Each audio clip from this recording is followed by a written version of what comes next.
Thank you guys very much. I appreciate you guys having me here today. This is a wonderful venue. The content here has been absolutely amazing. It feeds right into what we've been talking about at SpotX, and I'll give you a little intro to who SpotX is if you don't know.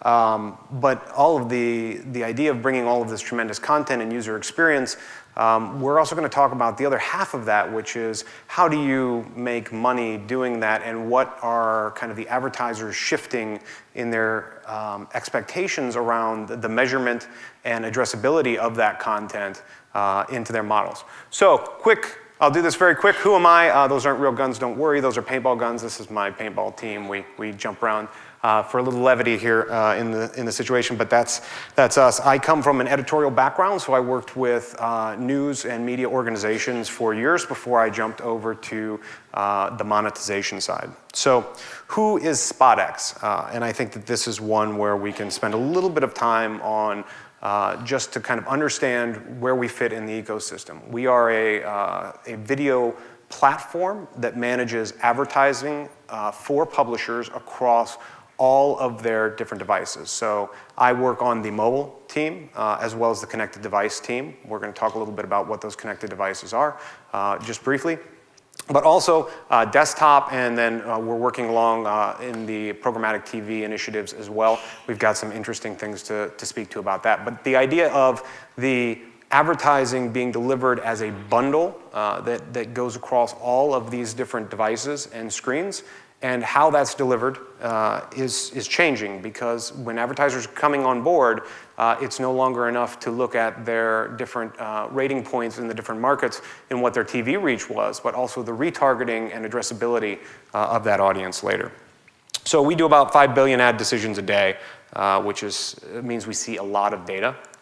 So a little bit about the trends that we see in the marketplace. One, as I've just mentioned, the idea that the new normal is video delivered everywhere. It's reaching the audience wherever they are, whenever they want that content.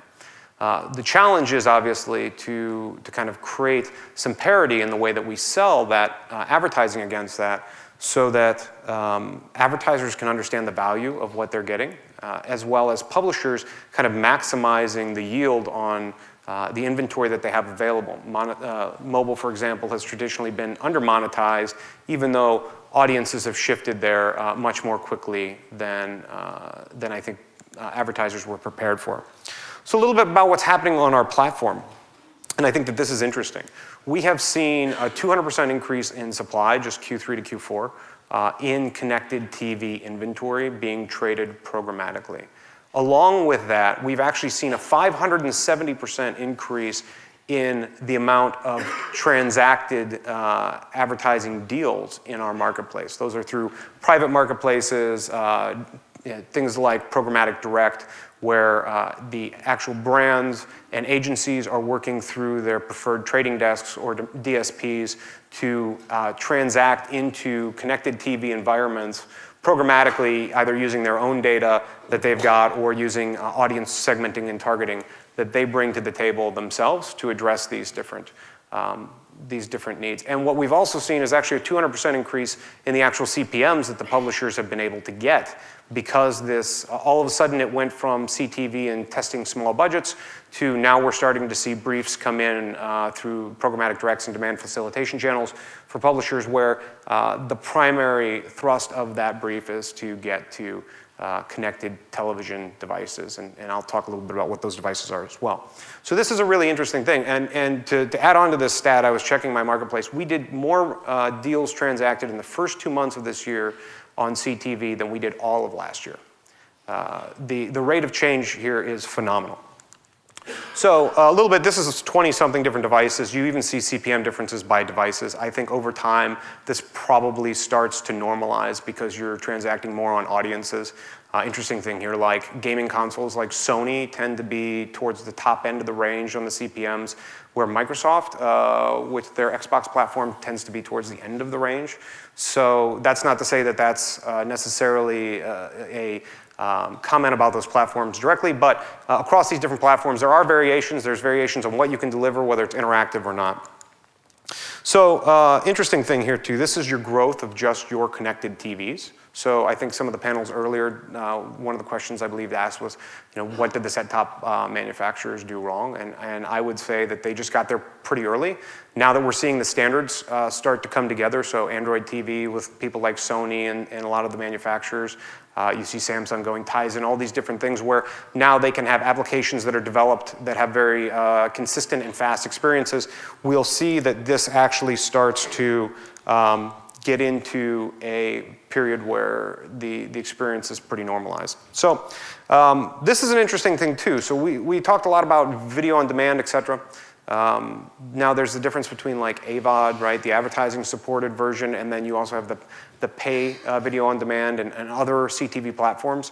What you'll see in this particular instance is that the advertising supported content is growing very, very quickly as well.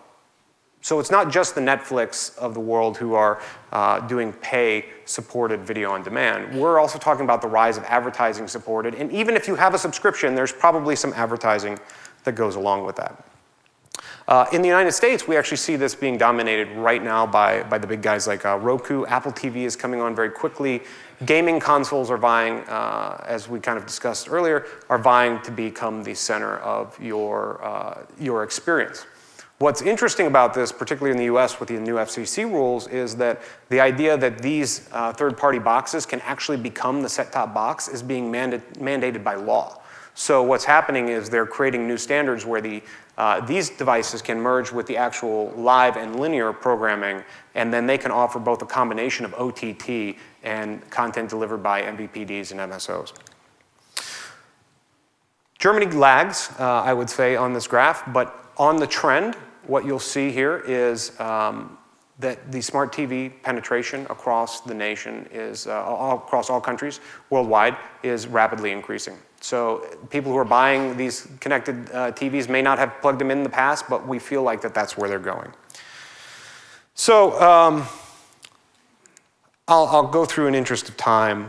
This is one's interesting because I'm spending a little bit of time on gaming consoles. We think most of the time spent on gaming consoles is spent playing games, but in reality what we see is these are all the streaming related video activities that are occurring on these platforms. That's just one entry point to getting content everywhere. They happen to be an attractive target because they are very powerful and can do very, very interesting things. But the idea that they can stream content, that these things will become advertising supported, are leaving publishers with the idea of like, okay, well, how do we do this? How do we get our video advertising budgets to go across all of these platforms and give the advertisers the ability to access into it, not just through direct campaigns, but also through their kind of chosen ad servers and trading desk demand-side partners and platforms as well.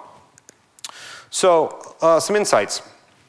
This is interesting. There's kind of an application that's going on that, we've worked in the industry to push standards around desktop. Mobile is finally getting very well standardized around things like vPay 2.0, where you can bring in some sort of interactivity. Now we've got these TV platforms, whether it be HBB TV, whether it be a Roku device or a gaming console, where we're starting to say, can we get the same sort of measurement and interactivity? And there's really two pieces to the interactive formats.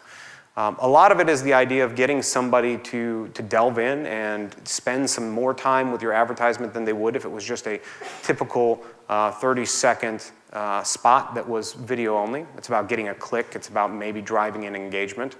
But for advertisers, there's a bigger piece to this too.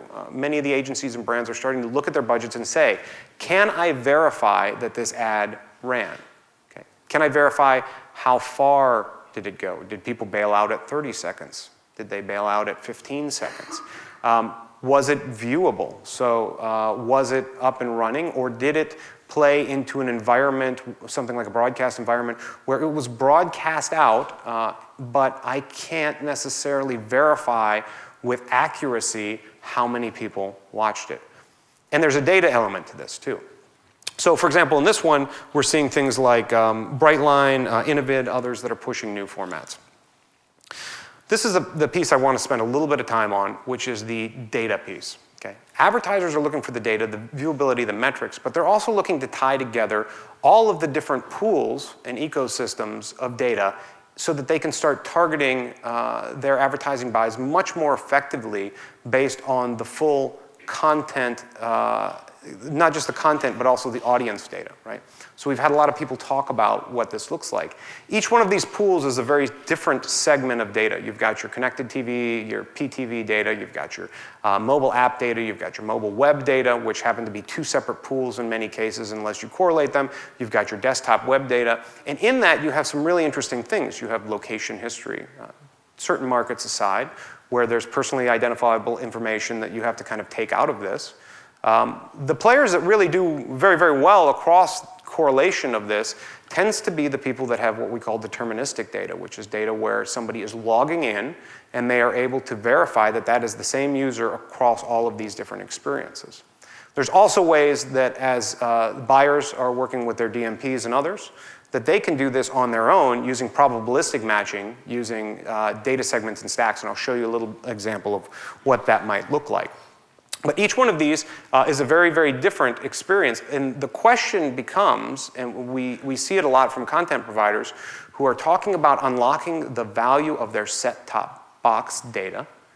And they say, okay, well, we're going to bring the set-top box data to the market, and then that set-top box data is going to be very valuable because it shows when people are watching or kind of other segments.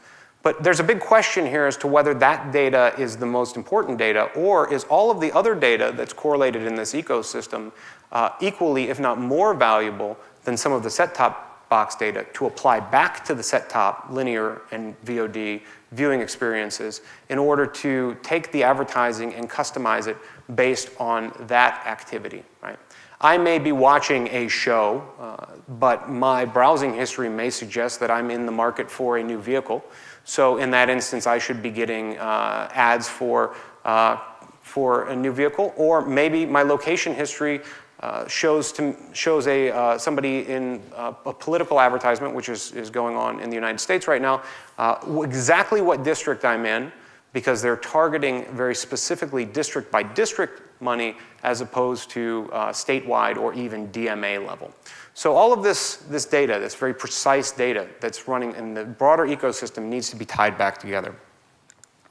And that really shifts the measurement, right? So we've got all these different ways to shift measurement. You've seen a lot of these companies actually go in and look at tying some of their products to deterministic or probabilistic offline data sets in order to be able to tie that back, whether that's tying that ad all the way back into the point of purchase, or that's tying kind of the broader ecosystem to say that this user has this type of consumption pattern.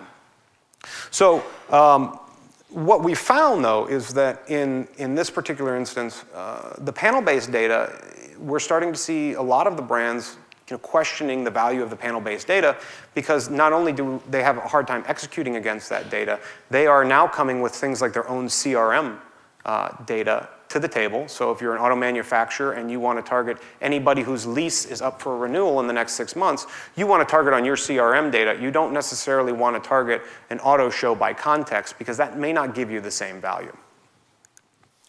Here's an example of one of the ones that we're actually working on. This is SpotX is working with, and as you guys may or may not know, SpotX is 65% owned by RTL. RTL is a very large German broadcaster, content producer.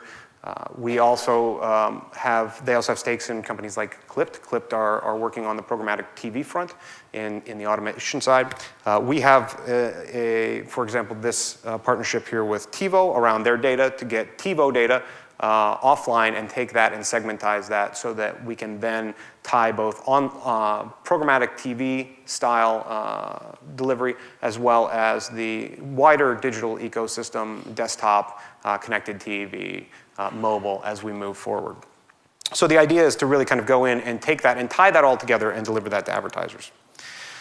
When we think about what that really looks like at the very beginning, it is the advertiser coming with a very defined set of requirements, and the publisher, or in this instance, the broadcaster or content producer, whether they're distributing via OTT or other channels, being able to kind of agree upon pricing and data segments, et cetera, and then running that campaign in a live environment and seeing that data match up in real time. So whether the buyer is bringing their own data or whether that data is coming in through third-party sources and being matched, that campaign runs we close the loop, and then at the end of the campaign, you can really see the results. And in the middle of the campaign, you can actually optimize towards the results you're looking for by tweaking data sets, targeting, context, et cetera.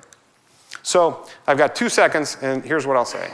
I'll say the context has traditionally been what's sold in broadcast environments, along with reach, et cetera. So this show reaches this type of demographic. What I'm going to say in the future is that that is going to hold true, but at the same time, it is about the data that gets overlaid on top of that so that it's both context and data. Thank you very much.